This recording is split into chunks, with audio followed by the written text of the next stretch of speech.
आप सभी को मेरा प्रणाम। मैं रिया सिंह अपने इस चैनल विराट विजन जीके पर आप सभी का स्वागत करती हूँ। कथम भीष्महं संख्यै द्रोणं च मधुसूदन इषुभिः प्रत्योष्यामि पूजार्हा वरिसूदन। तो जैसा कि हम सेल चैप्टर पढ़ रहे हैं और हमने सबसे पहले पार्ट में क्या जाना कि सेल के स्ट्रक्चर को जाना, कैसे उसका स्ट्रक्चर होता है।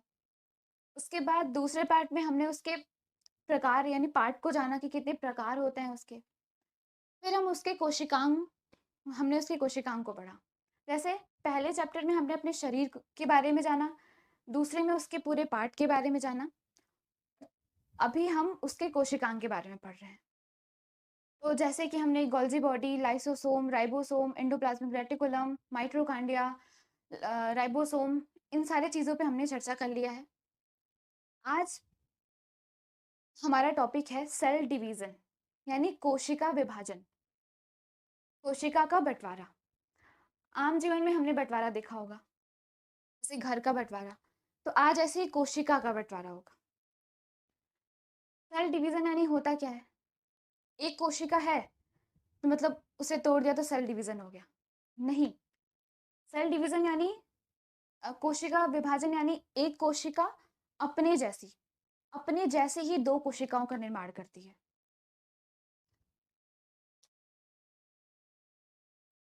सेल डिवीजन यानी कोशिका विभाजन। जैसे मानिए ये सेल है, इसने अपने जैसी दो कोशिकाओं को जन्म दिया, एक ये, एक ये हो गया सेल डिवीजन। जो अपने जैसी दो कोशिकाओं को बना रही है उसे कहते हैं मदर सेल, और जो दो कोशिकाएं बन रही हैं उसे कहते हैं डॉटर सेल।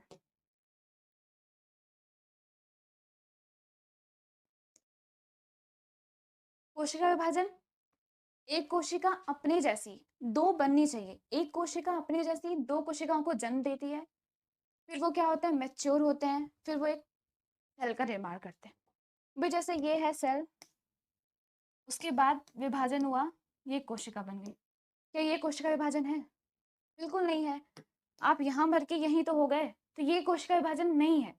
एक कोशिका दो कोशिकाओं का निर्माण कर रही है अपने जैसे ही, यही सेल डिवीजन है। इसी के बारे में हम पढ़ेंगे। जैसे देखिए एग्जाम्पल में मान लीजिए हमारा ये शरीर है, 2.5 किलो का है, 2 किलो का मान लीजिए। उसके बाद इतने बड़े हुए, उसके बाद इतने, और थोड़ा बड़े हो गए, इसमें 20 किलो के हो गए, इसमें 40, इसमें 60 और इसमें 80। अब बस करते हैं, अगर इससे ज्यादा आपका वेट बढ़ रहा है तो मतलब समझ लीजिए बेकार ही है। अब क्या होता है, इसमें शरीर है, शरीर का विभाजन हो रहा है। बच्चा इतना छोटा था, इतना बड़ा करते करते इतना बड़ा हो गया, तो वो क्या है, एक सेल डिवीजन है। हमारे आम जीवन में दो प्रकार के विभाजन होते हैं, एक होता है सामान्य, एक होता है स्पेशल। सामान्य बंटवारा यानी मार पीट के, डंडा वंडा चला के, ये सारे बंटवारे जो होते हैं वो सामान्य बंटवारा होता है। और स्पेशल बंटवारा यानी मिल बांट के बंटवारा, यानी मिल बांट के बंटवारा हो भी रहा है और उससे डेवलप भी हो आगे चल के। तो ये क्या है, ये हमारा स्पेशल बंटवारा है। एक शरीर थी, उसके बाद थोड़ी और बड़ी हुई करते करते, तो ये क्या है, विभाजन है हमारा। उसके बाद अगर हम देखें तो मान लीजिए इसमें है 5 लाख कोशिका, इसमें 10 लाख हो गई, में 60, में 80, इसमें 90। इसमें क्या बढ़ रही है, हमें लगता है हम जब छोटे थे तो मान लीजिए 1 इंच है, 1 इंच का अगर 3 इंच होना है कोशिकाएं हमारी, तो कोशिका विभाजन होना जरूरी है। अभी जैसे 1 इंच का है कोशिका हमारा, उसके बाद जैसे जैसे हम बड़े होते जाएंगे हमें लगता है कि कोशिका की मोटाई बढ़ रही है, आयतन बढ़ रहा है, ऐसा कुछ नहीं होता है। ना कोशिका की मोटाई बढ़ती है, ना उसका आयतन बढ़ता है, कुछ भी नहीं बढ़ता है, केवल उसकी संख्या बढ़ती है कोशिका की। इतनी कोशिकाएं हैं हमारे में, तो उसकी संख्या बढ़ेगी बस। तो हमें लगता है कि हमारा हाथ मोटा होते जा रहा है, तो किस लिए? क्योंकि कोशिका की संख्या बढ़ रही है, ना कि कोशिका का आयतन बढ़ रहा है, ना ये सारी चीजें हैं। सेल डिवीजन आमतौर पे यही होता है कि एक कोशिका अपने जैसी दो कोशिकाओं का निर्माण करती है। जो कोशिकाएं बना रही हैं, दो कोशिकाओं का निर्माण कर रही हैं, उसे क्या कहते हैं? Mother cell. और जो दो कोशिकाएं बन रही हैं, उसे कहते हैं डॉटर सेल। अब चलते हैं, तो देखते हैं कि सेल डिवीजन वैसे तो दो प्रकार के होते हैं।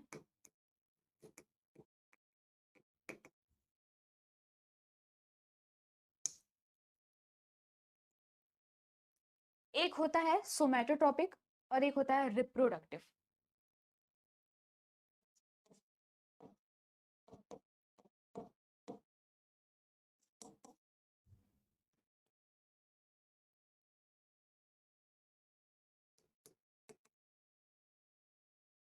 एक होता है सोमैटोट्रोपिक, एक होता है रिप्रोडक्टिव। एक हिसाब से तो सोमैटोट्रोपिक हमने पढ़ लिया, यानी शरीर इतना बड़ा है, इतने बड़े से फिर इतना बड़ा, फिर करते करते इतना बड़ा हो रहा है।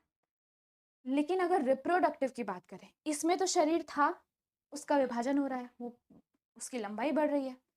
लेकिन इसमें क्या होगा? इसमें नया जन्म होगा, नई पैदाइश होगी, नया शरीर आएगा। नया शरीर या जन्म या नया बच्चा, किसमें? रिप्रोडक्टिव। जो रिप्रोडक्टिव टाइप आपका सेल डिवीजन होगा वो कुछ अलग होगा, क्योंकि इसमें जो शरीर था उसका विभाजन हो रहा है, वो बड़ी हो रही है। एक बार शरीर आ चुका है और इसमें नई उत्पत्ति हो रही है, नई शरीर की उत्पत्ति हो रही है, नया जन्म हो रहा है, नई पैदाइश हो रही है। तो इसका जो रिप्रोडक्टिव टाइप सेल होगा वो अलग होगा, और इसका जो वो होगा ये अलग होगा। अब देखा जाए तो कितने टाइप के सेल डिवीजन होते हैं? तो तीन टाइप के होते हैं। पहला कौन सा? एमाइटोसिस, माइटोसिस और मियोसिस।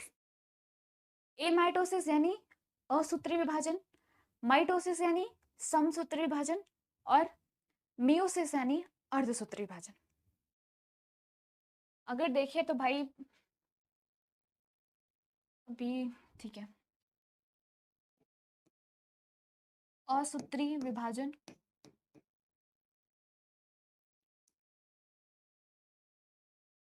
यानी एमाइटोसिस, और उसके बाद समसूत्री विभाजन माइटोसिस, और अर्धसूत्री विभाजन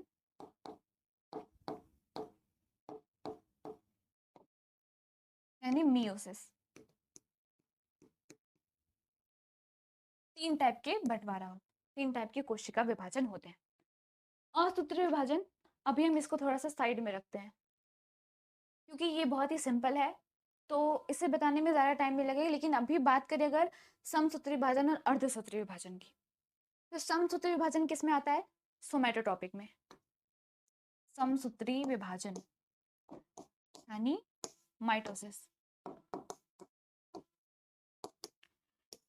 और बात करें असूत्री विभाजन नहीं, अर्धसूत्री विभाजन यानी मियोसिस, तो इसमें होता है अर्धसूत्री विभाजन रिप्रोडक्टिव में। अर्धसूत्री विभाजन यानी मियोसिस।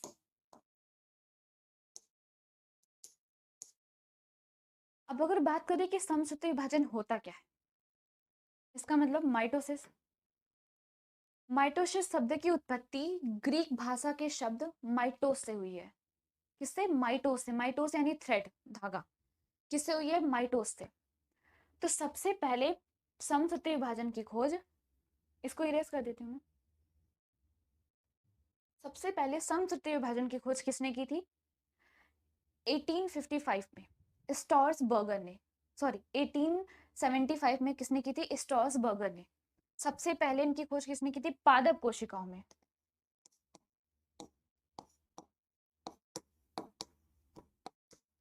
पादप कोशिकाओं में अगर देखा जाए तो इसकी खोज स्टोर्सबर्गर ने की थी।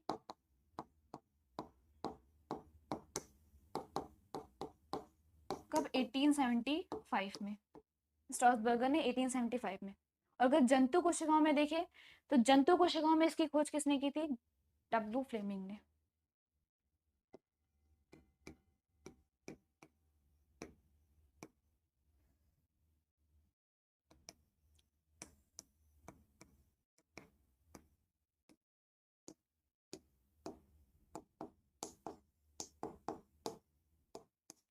डब्ल्यू फ्लेमिंग ने, यानी वॉल्टर फ्लेमिंग। कब की थी इन्होंने? 1879 में। 1879 में इन्होंने कब की थी? पादप कोशिकाओं में समसूत्री विभाजन की खोज किसने की थी? स्टोर्सबर्गर ने 1875 में।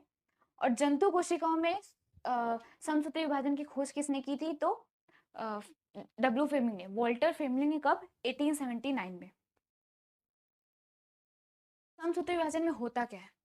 समसूत्री विभाजन यानी सम। अगर बात करें समसूत्री विभाजन की तो ये केवल यूकेरियोटिक कोशिका में पाया जाता है। अभी मैं केवल डेमो दे रही हूँ, अभी इसके बारे में बताती हूँ। देखिए, समसूत्री विभाजन, सम यानी समान। तो हाँ, हर कोशिकाओं में कितने गुणसूत्र होते हैं? क्रोमोसोम्स 46। हर कोशिकाओं में कितने होते हैं? 46 क्रोमोसोम्स होते हैं। अब सम है तो यानी एक 46 इधर जाएगा, एक 46 इधर जाएगा, 46 46 हो जाएगा 92। किस में हो रहा है? समसूत्र विभाजन में 46 गुणसूत्र हैं, उसका अगला क्या होगा? 92 होगा। समसूत्री विभाजन यानी सम। अगर बात करें अर्धसूत्री विभाजन की, तो अर्धसूत्री विभाजन में क्या होता है? देखिए, ये जनरली दो चीजों में होता है, एक स्पर्म में होता है, एक एग में होता है। स्पर्म यानी शुक्राणु और एग यानी अंडाणु। पुरुष के शुक्राणु में और महिला के अंडाणु में जनरली ये होता है। इन दोनों के मेल से क्या होता है? एक नई संतान की उत्पत्ति होती है। इन दोनों के मेल से एक नई संतान की उत्पत्ति होती है। अगर देखें तो मान लीजिए ये स्पर्म है, ये स्पर्म है, और ये एग अंडाणु है। अब इसमें जो न्यूक्लियस है, केंद्रक है, इसमें जो केंद्रक है, इसमें कितने गुणसूत्र हैं? 46। अब नाम से ही पता लगा लिए होंगे कि अर्धसूत्री विभाजन यानी आधा, सम यानी समान बढ़ता जा रहा है, अर्धसूत्री विभाजन यानी आधा। तो अगर देखा जाए स्पर्म और एग में, तो इसमें गुणसूत्र 46 है। अगर इसमें हम डबल कर देते हैं, इसमें अगर एक 46 हो जाएगा, एक 46 हो जाएगा, तो आने वाली संतान 92 गुणसूत्र की पैदा होगी।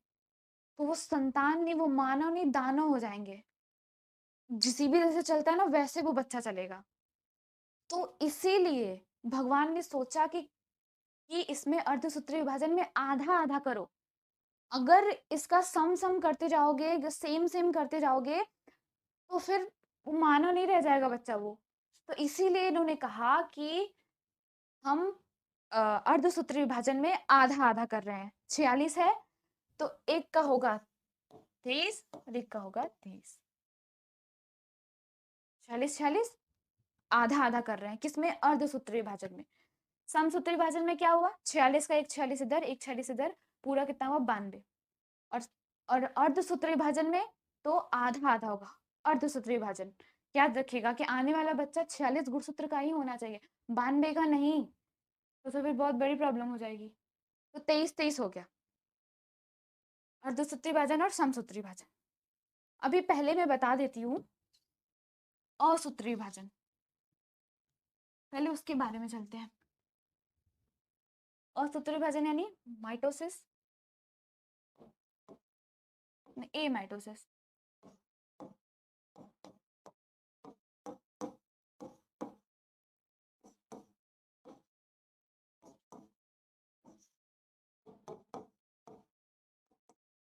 ए माइटोसिस, ए माइटोसिस यानी ये किस में पाया जाता है? असूत्री विभाजन। ये हमारे में नहीं पाया जाता। हमारे में यानी हम किस में आते हैं? प्रोकैरियोटिक कोशिका के यूकैरियोटिक कोशिका में। यूकेरियोटिक कोशिका में आते हैं। पेड़ पौधे किस में आते हैं? यूकेरियोटिक कोशिका में आते हैं। तो यानी ये यूकेरियोटिक कोशिका में नहीं पाया जाता है, ये केवल किस में पाया जाता है? प्रोकैरियोटिक कोशिका में। किस में पाया जाता है? केवल प्रोकैरियोटिक कोशिका में पाया जाता है। ये यू में नहीं पाया जाएगा, हमारे में नहीं पाया जाता। क्यों? इसका जो विभाजन होता है ना, बहुत ही सिंपल होता है, बहुत ही सिंपल होता है इसका विभाजन। किसका? असूत्री विभाजन का। इसीलिए मैंने इसको साइड में रखा, असूत्री विभाजन को। असूत्री विभाजन यानी ए माइटोसिस, ये किस में होता है? केवल प्रोकैरियोटिक कोशिका में होता है, और ये सिंपल होता है, बहुत ही सिंपल इसका विभाजन होता है। अगर देखें तो विभाजन होता कैसे है इसका, मान लीजिए कि ये है, ये एक कोशिका है, अब ये केंद्रक है, मान लीजिए ये कोशिका है, ये केंद्रक है, छोटा है अभी। उसके बाद क्या हुआ? ये केंद्रक थोड़ा सा बड़ा होगा,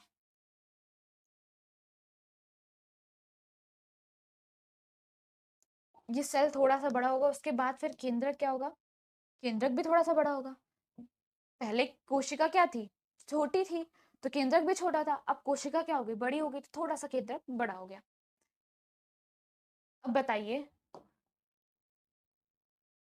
ये है सबसे पहला, कोशिका छोटी तो केंद्रक छोटा। ये किस में पाया जाता है? प्रोकैरियोटिक कोशिका में। और प्रोकैरियोटिक कोशिका में क्या होता है? बहुत ही कम चीजें पाई जाती हैं, अंडर डेवलप्ड होता है, कोई कुछ बहुत ही कम चीजें उसमें डेवलप्ड होती हैं। अगर बात करें राइबोसोम की, तो उसमें 70 एस प्रकार के पाए जाते हैं। मैंने राइबोसोम पढ़ा दिया है कि पिछले वाले क्लास में। तो किसमें? यूकेरियोटिक कोशिका में कौन सी पाई जाती है? यूकेरियोटिक कोशिका में 80 एस राइबोसोम की पाई जाती है। और बात करें अगर प्रोकैरियोटिक कोशिका की, तो प्रोकैरियोटिक कोशिका में जो राइबोसोम होता है वो 70 एस का पाया जाता है। इसमें किस 70 एस का पाया जाएगा राइबोसोम? अच्छा प्रोटीन बनाएगा? बिल्कुल नहीं बनाएगा। तो ये पहले इतना थोड़ा सा बड़ा हो गया। उसके बाद फिर क्या होगा? ये थोड़ा सा संकुचित हो जाएगा, यानी डमरू के जैसा हो जाएगा थोड़ा सा, यानी विभाजन होते होते होते होते थोड़ा सा ऐसे हो जाएगा। तो केंद्रक भी क्या हो जाएगा? केंद्रक भी हमारा ऐसे हो जाएगा। उसके बाद अगर बात करें तो ये क्या होगा? अब संकुचित तो हो गया, अब क्यों ना इसे अलग ही कर दें। एक सेल चला गया इधर, और एक सेल चला गया इधर, एक कोशिका इधर, एक कोशिका इधर, इधर केंद्रक, इधर केंद्रक, हो गई। एक कोशिका अपने जैसी दो कोशिकाओं का निर्माण करती है, यही है सेल डिवीजन। देखिए, जब हमारे शरीर में जो कोशिका होती है वो मर जाती है, डैमेज हो जाती है या पुरानी हो जाती है, तो उस सेल को रिप्लेस करने के लिए नया सेल निर्माण होता है। अब कोई कोशिका मर जाएगी तो उस सेल को हटाने के लिए एक नए सेल का निर्माण होता है। ठीक है, तो यही है कोशिका विभाजन, यानी एक कोशिका दो बननी ही चाहिए। एक कोशिका अपने जैसी दो कोशिकाओं का निर्माण कर रही है, ये होगी मदर सेल,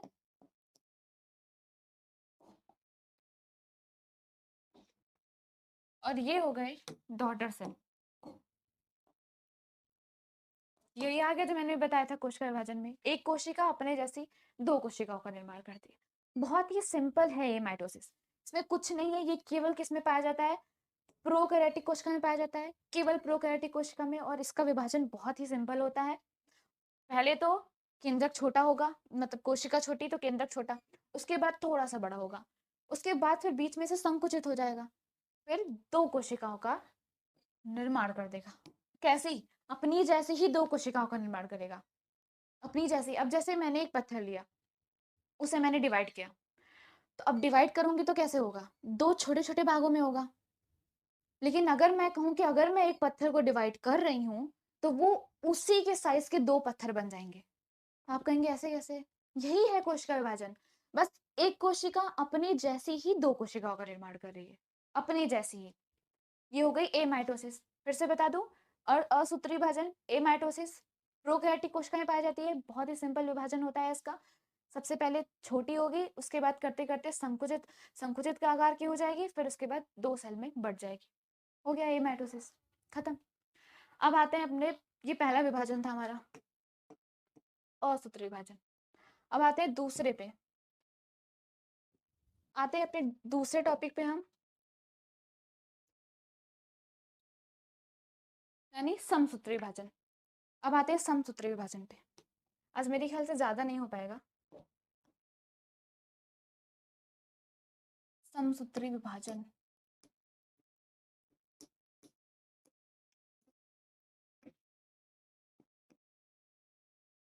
यानी माइटोसिस।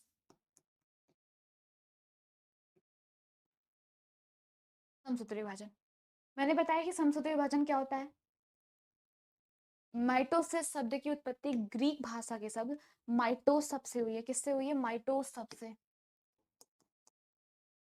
और माइटोस शब्द का अर्थ होता है धागा, थ्रेड। अब बात करें तो माइटोसिस शब्द की खोज पादप कोशिकाओं में सबसे पहले किसने की थी? सबसे पहले की थी स्ट्रॉसबर्गर ने। कब की थी? 1875 में। और जंतु कोशिकाओं में किसने खोज की थी? तो वो वॉल्टर फ्लेमिंग थे। उन्होंने कब की थी? 1879 में की थी। और मोस्टली ये किस समसूत्री विभाजन किस में पाया जाता है? सबसे ज्यादा कायिक कोशिकाओं में पाया जाता है। कायिक कोशिकाओं में, इसलिए इसे समसूत्री विभाजन को कायिक विभाजन भी कहते हैं।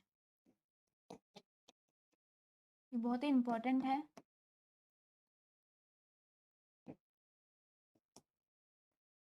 कायिक कोशिका क्या होती है? हमारे शरीर में कितने परसेंट कायिक कोशिका होती है? हमारे शरीर में 99% कायिक कोशिका होती है। कितनी? 99% होती है। और 1% क्या होते हैं? जनन कोशिकाएं, यानी स्पर्म और एग। कायिक यानी मैंने अभी बताया कि 46 उसके बाद 92 होता है। 92 होता है। और स्पर्म और एग में क्या होता है? तो वो आधा हो जाता है, उसमें अर्धसूत्री विभाजन होता है। स्पर्म और एग में 23 हो जाते हैं उसमें। तो डबल नहीं होगा, नहीं तो दाना हो जाएगा। जनन कोशिकाएं केवल 1% होती हैं हमारे शरीर में। तो ये जन्म में नहीं पाया जाता, ये केवल कायिक कोशिकाओं में पाया जाता है। इसे कायिक विभाजन भी कहते हैं। अब अगर बात करें तो समसूत्री विभाजन किस में पाया जाता है? हमारे में पाया जाता है, यानी यूकैरियोटिक कोशिका में समसूत्री विभाजन पाया जाता है। यूकैरियोटिक कोशिका यानी क्या? यूकैरियोटिक कोशिका में पेड़ पौधे आते हैं? बिल्कुल आते हैं। तो यानी ये पेड़ पौधों में पाया जाता है। ये क्या करता है? जैसे अगर हमारे हाथ में चोट लग गई, तो या मान लीजिए कि किसी का ऑपरेशन हुआ है, तो वहां पे जितनी कोशिकाएं कटी हैं, जितनी कोशिकाएं कटी हैं, मान लीजिए कि डॉक्टर ने ऑपरेशन करते हुए 100 कोशिकाएं वहां पे कटी हमारी। 100 कोशिकाएं कटने के बाद उतनी कोशिकाएं कैसे आती हैं? समसूत्री विभाजन लाता है। हमारे शरीर की भरपाई कौन करता है? समसूत्री विभाजन। हमारे शरीर की भरपाई कौन करता है? समसूत्री विभाजन। और अगर अगर किसी जीन में समसूत्री विभाजन मतलब बढ़ोतरी बहुत अच्छे से हो रही है, बहुत तेजी से हो रही है, तो उसमें समसूत्री विभाजन भी बहुत तेजी से होगा, बहुत तेज से होगा समसूत्री विभाजन। कैसे? सम अगर सबसे ज्यादा जिनमें आपके बढ़ोतरी होती है समसूत्री विभाजन, पहले तो चूहे की पूंछ में, दूसरा होता है छिपकली की पूंछ में,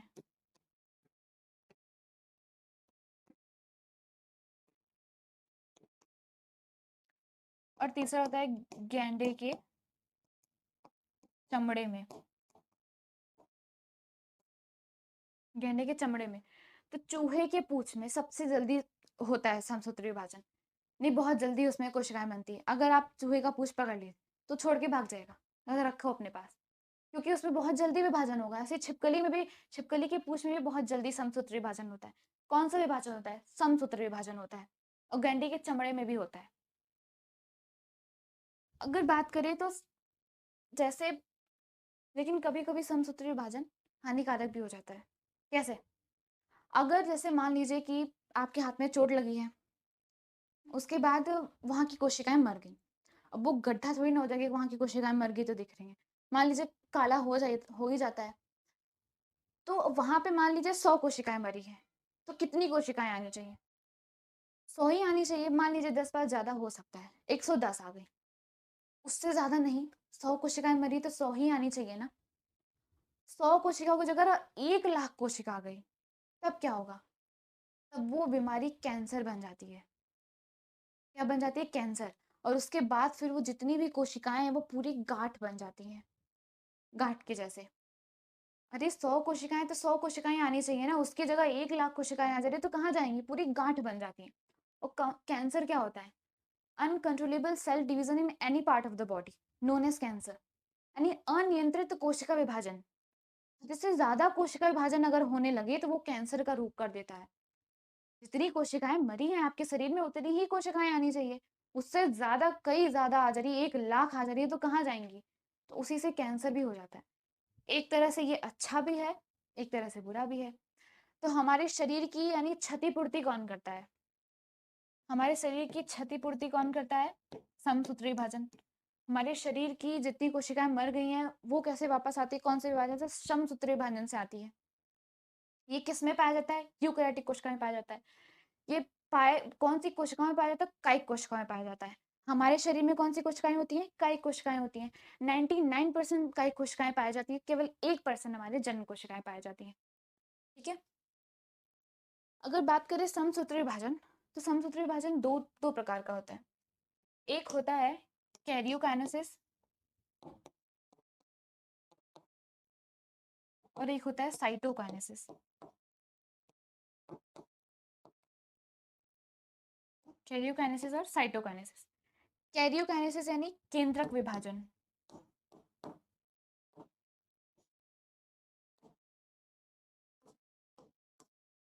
साइटोकाइनेसिस यानी कोशिका द्रव्य विभाजन।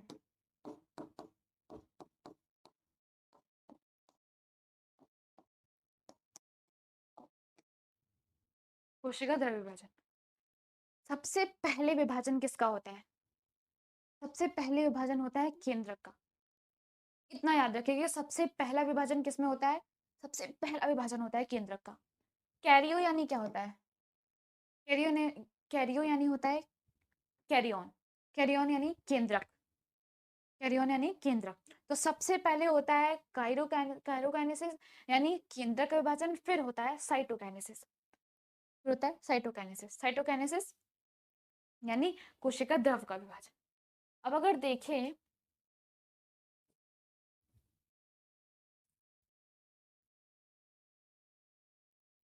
तो मान लीजिए कि एक कोशिका है हमारी, ये हो गई कोशिका। हम घर को रिलेट करके चलेंगे, ठीक है? अब ये हो गया हमारा केंद्रक, जो हमारा मेन है, मुख्य नियंत्रण केंद्र है हमारा। अब क्या है इसमें? मान लीजिए कि इसी में घर के सारे आइटम रखे हैं, बंटवारा होना है, इसी में घर के सारे आइटम रखे हैं। अगर देखा जाए तो केंद्र में DNA, RNA, mitochondria, lysosome, ribosome, Golgi body, उसके बाद गोल्स हाँ आरएनए, डीएनए, तो ये सारी चीजें इसमें है। अगर सबसे पहले बंटवारा किसे होगा तो इसे कहते हैं कैरियोकाइनेसिस।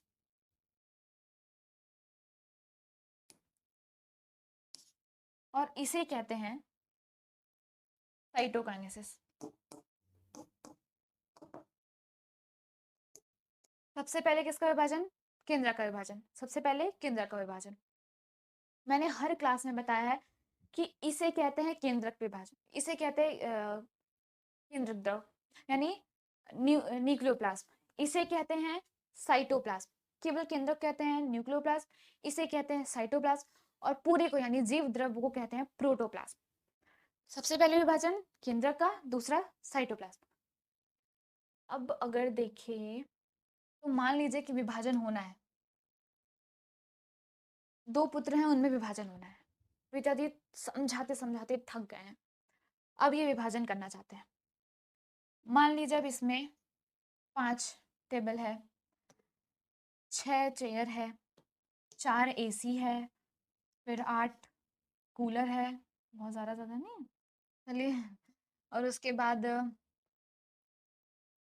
5 फैन है। ये सारे आइटम इसमें, मटेरियल सब इसी में है, सब कुछ इसी में है।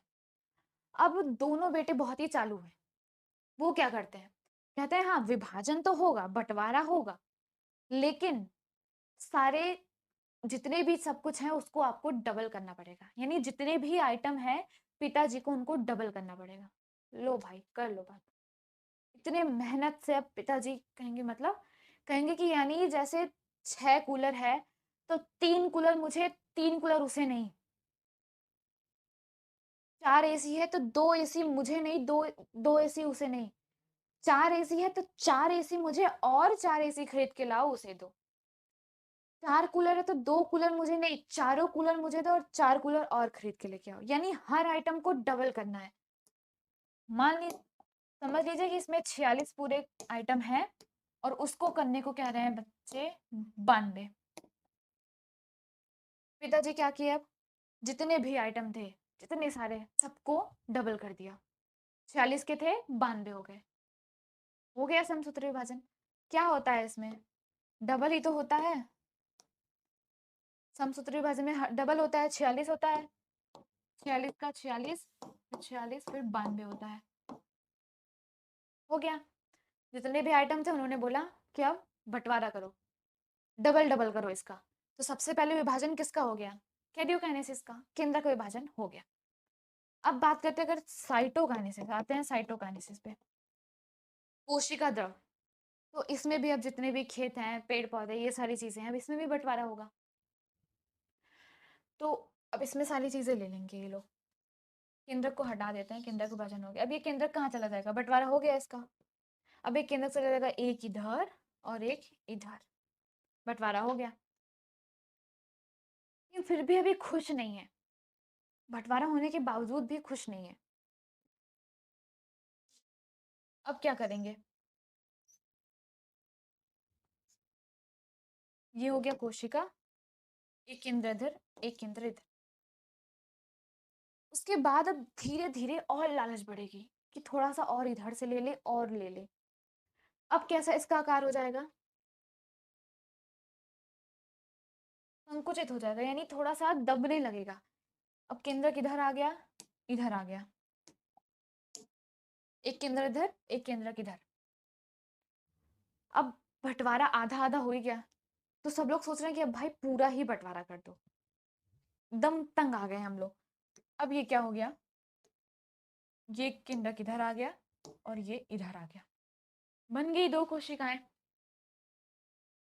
इधर थी, एक कोशिका थी, केंद्रक चले गए ध्रुव पे।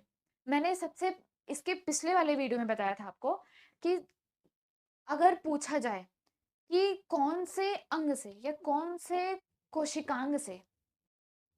कोशिकांग से हमारा जो विभाजन होता है, कौन से अंग की मदद से हमारा विभाजन होता है, तो सेंट्रोसोम। मैंने बताया था वो आग लगोना जो इधर रहता है, जोड़े में रहता है, विभाजन होने के बाद एक इधर चला जाता है, एक इधर चला जाता है। वो क्या फेंकता है, स्पिंडल फाइबर, धागे जैसे एकदम स्पिंडल फाइबर, यानी स्पाइडरमैन जैसे से फेंकता है और तुरंत केंद्रक को खींच लेता है। तो कौन से अंग की मदद से कोशिका विभाजन होता है, सेंट्रोसोम।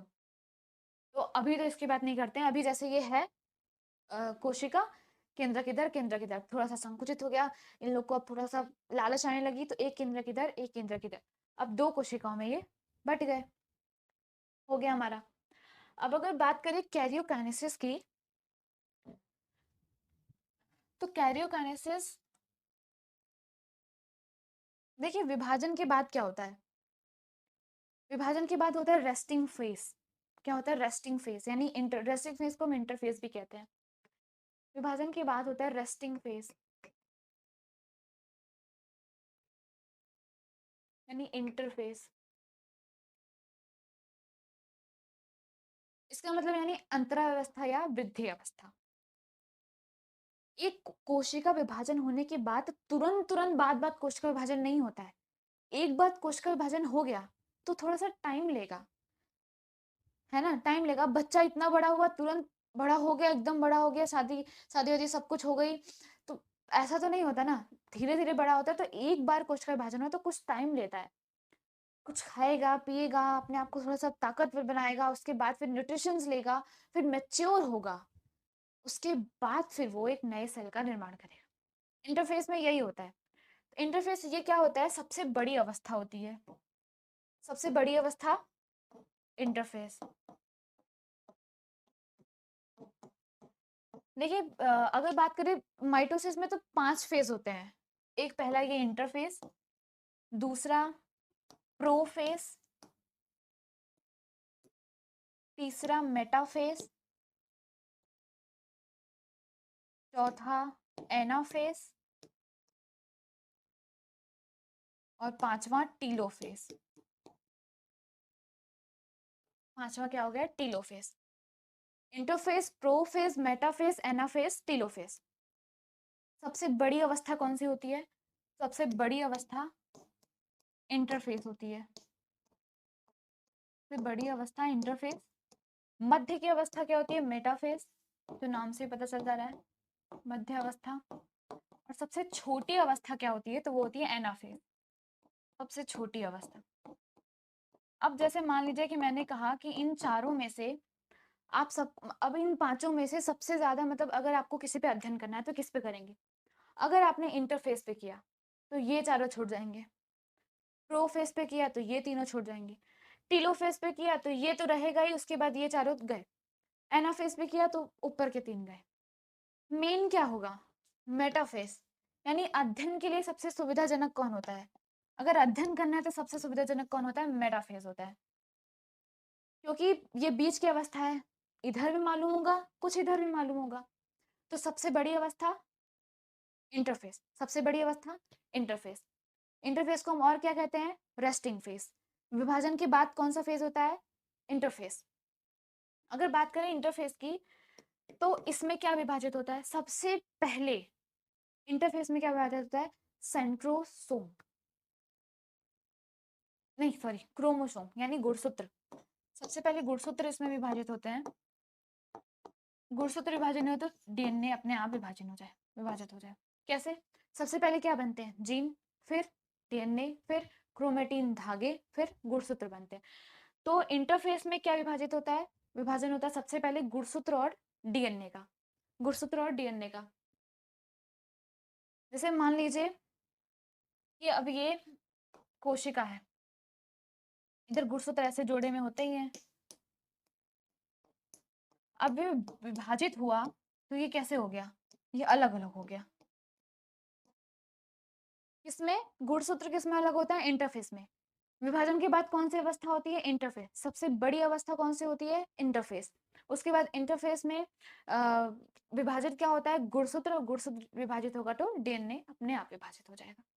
इंटरफेस ये हो गया, रेस्टिंग फेस यानी। अब अगर बात करें इंटरफेस में तो विभाजन के बाद होता क्या है? देखिए, सबसे पहले वो क्या लेंगे? न्यूट्रिशंस लेंगे। इंटरफेस सबसे पहले न्यूट्रिशंस लेंगे, उसके बाद फिर थोड़ा सा खाए पिएंगे अच्छे से, यानी पहले काजू बादाम खाएंगे, फिर थोड़ा सा वर्क करेंगे, फिर फंक्शन करेंगे, फिर मैच्योर होंगे, उसके बाद फिर बंटवारा करेंगे। जो आप, अब जो आपने अपने पापा के साथ किया वो भी तो आपके साथ करेगा, उसने भी तो वही देखा है। तो वो क्या करेगा? वो भी अपना हिस्सा मांगेगा, कहेगा जितने भी आइटम है उनको डबल करो, 46 है तो उनका 92 करो। वो भी बहुत चालू है, 46 है तो उसका 92 करो। तब सबसे पहले इसमें न्यूट्रिशंस लेगा, ग्रोथ करेगा, फंक्शन करेगा, अच्छे अच्छे कॉलेजेस में पढ़ेगा, उसके बाद फिर मैच्योर होगा, फिर बंटवारा करने को बोलेगा। इंटरफेस में यही होता है, बड़ी अवस्था होती है, विभाजन के बाद होती है। उसके बाद गुणसूत्र और डीएनए कौन सी अवस्था में विभाजित होते हैं? इंटरफेस अवस्था में। कौन सी अवस्था में? इंटरफेस अवस्था में गुणसूत्र विभाजित होते हैं। अब आते हैं प्रोफेस में। तो प्रोफेस में क्या होता है? प्रोफेस में विभाजित होता है हमारा केंद्रक। प्रोफेस में क्या होता है? केंद्रक। गुणसूत्र और डीएनए कौन से में विभाजित होता है? इंटरफेस में। प्रोफेस में केंद्रक विभाजित होता है। प्रोफेस दो प्रकार के होते हैं, एक अर्ली और एक लेटर। Early, letter. अर्ली में क्या होता है? ये जो गुणसूत्र होते हैं ये क्वाइलिंग होते हैं, यानी ऐसे ऐसे स्प्रिंग देखा होगा आपने, ऐसे ऐसे इसमें क्वाइलिंग हो जाते हैं। किसमें? अर्ली प्रोफेस में। इधर अभी सेंट्रियोल्स गया नहीं है, इधर ही है, ये पीछा नहीं छोड़ने वाला। एक इधर है और एक इधर है, इधर ही है। उसके बाद फिर ये क्या करता है? लेटर, लेटर में क्या होता है? ये कोशिका है, उसके बाद गुणसूत्र क्या होंगे? अब ये आ गया सेंट्रोसोम इधर, मान लीजिए गुणसूत्र है, तो ये गुणसूत्र इसमें ऐसे ऐसे हैं। अब ये गुणसूत्र हैं, तो ये जो केंद्रक झिल्ली है हमारी, न्यूक्लियस मेम्ब्रेन, केंद्रक झिल्ली है, अब ये गुणसूत्र है ना, अब ये केंद्रक झिल्ली जो इसमें है, ये गायब हो जाएगी। कहाँ हो जाएगी? गायब हो जाएगी। किसमें? लेटर में। अर्ली प्रोफेज में किसका विभाजन होता है? केंद्रक का होता है। उसके बाद दो होते हैं, अर्ली और लेटर। अर्ली में क्या होता है? गुणसूत्र क्वाइलिंग हो जाते हैं। अगर बात करें लेटर में, तो इसमें केंद्रिका झिल्ली जो होती है वो गायब हो जाती है, और उसके बाद ये जो सेंट्रियोल्स हैं, एक ऊपर आ जाते हैं और एक नीचे आ जाते हैं। बस इन्हें एक मौका चाहिए कि चाहे जैसे, बस बंटवारा तुरंत जैसे ही हो तुरंत पहुंचे बंटवारा करने को। प्रोफेज में किसका विभाजन? केंद्रक का। दो प्रकार, अर्ली और लेटर। अर्ली में ये क्वाइलिंग हो जाते हैं, और उसके बाद लेटर में केंद्रक जो झिल्ली होती है वो भाग जाती है, गायब हो जाती है, उसके बाद सेंट्रियोल्स बगल बगल में आ जाते हैं। अगर बात करें मेटाफेज की, तो मेटाफेज में ये क्या करते हैं? ये सबसे मध्य अवस्था होती है। अध्ययन के लिए सबसे सुविधाजनक कौन सी अवस्था? मेटाफेज। इसमें क्या होता है? इसमें जैसे जो हैं कोशिकांग है, मान लीजिए जितने भी हैं,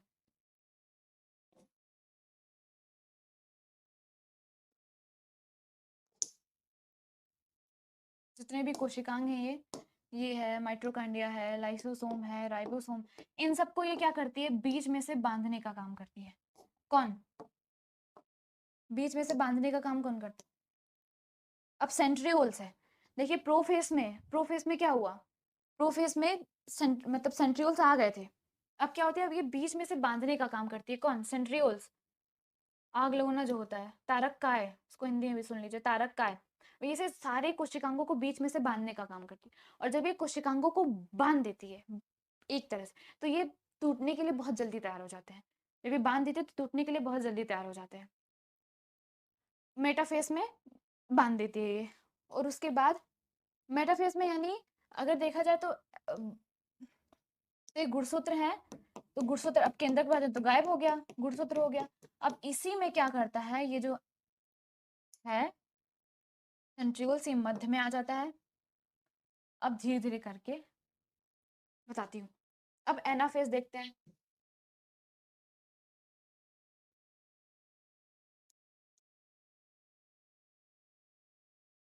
एनाफेज यानी सबसे छोटी अवस्था।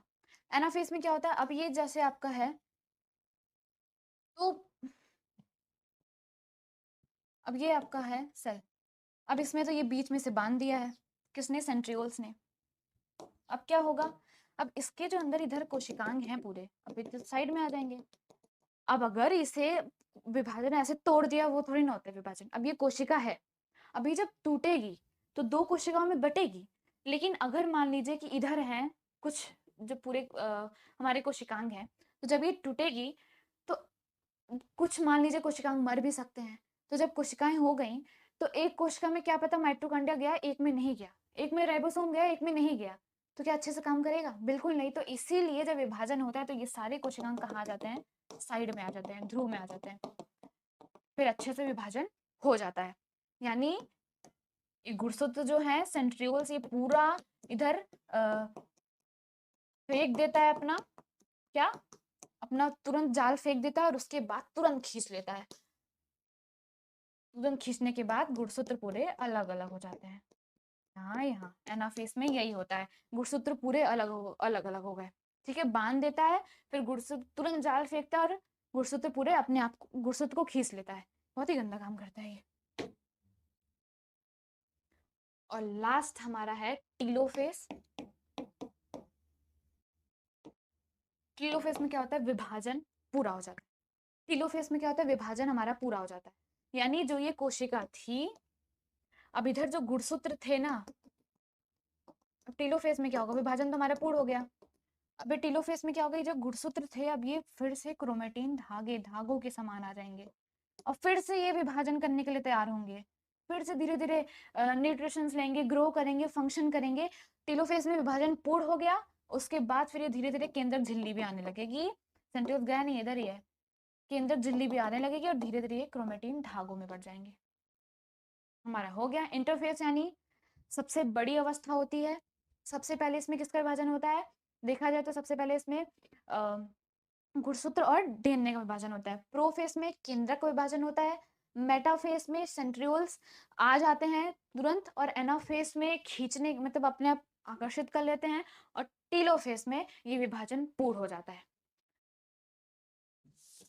एक चीज और बची है, देखा जाए तो इंटरफेस जो सबसे बड़ी अवस्था है, इसके तीन पार्ट होते हैं, एक G1, एक S, एक G2। G1 यानी गैप 1, इसमें S यानी सिंथेसिस, सिंथेसिस यानी होता है संश्लेषण, और इसका मतलब गैप 2। गैप 1 यानी थोड़ा सा जब विभाजन होता है तो थोड़ा सा उसे समय चाहिए बनने के लिए। सिंथेसिस में क्या होता है, ये डबल हो जाते हैं, डबल यानी 46 का 92 हो जाएगा, डबल हो जाएगा। किस में होता है, सिंथेसिस में। जीवन में क्या होता है, गैप 1 में ये आरएनए का संश्लेषण करते हैं और प्रोटीन का संश्लेषण करते हैं। कौन, ये जीवन अवस्था। इसे प्रथम वृद्धि अवस्था भी कहते हैं। जो कोशिका विभाजन का आधा समय होता है वो 30 से 40% इसी में लगता है, किसमें, जीवन में। और जो कोशिका विभाजन का आधा समय होता है वो 30 से 40 इसमें लगता है, और G2 में 10 से 20 लगता है। G2 में फिर गैप करेगा और फिर विभाजन के लिए तैयार हो जाएगा। G1 में से थोड़ा सा समय चाहिए विभाजन के लिए। S में ये सिंथेसिस सारे जो आइटम होंगे उसे डबल कर देगा, और G2 में गैप 2 यानी उसके बाद इसमें धीरे धीरे विभाजन हो जाएगा। तो अभी एक टॉपिक हमारा बचा है, आई थिंक अब टाइम भी हो गया है, तो उसे अगली क्लास में हम पूरा करते हैं। कौन सा है, वो है असूत्रीय विभाजन, अर्धसूत्रीय विभाजन यानी मियोसिस। तो वो जनरली दो चीजों में होता है, स्पर्म और एग। ये मैंने बताया कि उसमें आधा ही होगा, अगर 46 है तो 23-23 होगा उसका, उसका डबल डबल 92 नहीं हो जाएगा, दाना हो जाएगा वो। तो कोशिका विभाजन हो गया। एक कोशिका अपने जैसी दो कोशिकाओं का निर्माण करती है। सोमैटोट्रॉपिक, रिप्रोडक्टिव। सोमैटोट्रॉपिक में शरीर पहले ही बन जाता है। रिप्रोडक्टिव अगर बात करें तो नया शरीर की उत्पत्ति होती है उसमें। रिप्रोडक्टिव में मियोसिस यानी अर्धसूत्रीय विभाजन होता है, और अगर देखा जाए तो उसमें सोमैटोट्रॉपिक में क्या होता है, तो वो समसूत्रीय विभाजन होता है। और असूत्रीय विभाजन एमाइटोसिस सबसे पहले बताया कि वो केवल प्रोकैरियोटिक कोशिका में पाया जाता है, बहुत सिंपल होता है। समसूत्रीय विभाजन हमारे में पाया जाता है, और उससे कैंसर रोग भी हो सकते हैं। वो हमारे शरीर की क्षतिपूर्ति कौन करता है, समसूत्रीय विभाजन। उसके बाद फिर समसूत्रीय विभाजन के 5 प्रकार, interface, profess, metaphase, anaphase, telophase. और इंटरफेस की 3 अवस्थाएं, G1, S और G2। अभी एक हमारा और टॉपिक है, तो उसे हम अगली क्लास में पूरा करेंगे। कैसा लगा क्लास बताइएगा, और आई होप समझ में आया होगा आप लोग को। तब तक के लिए प्रणाम।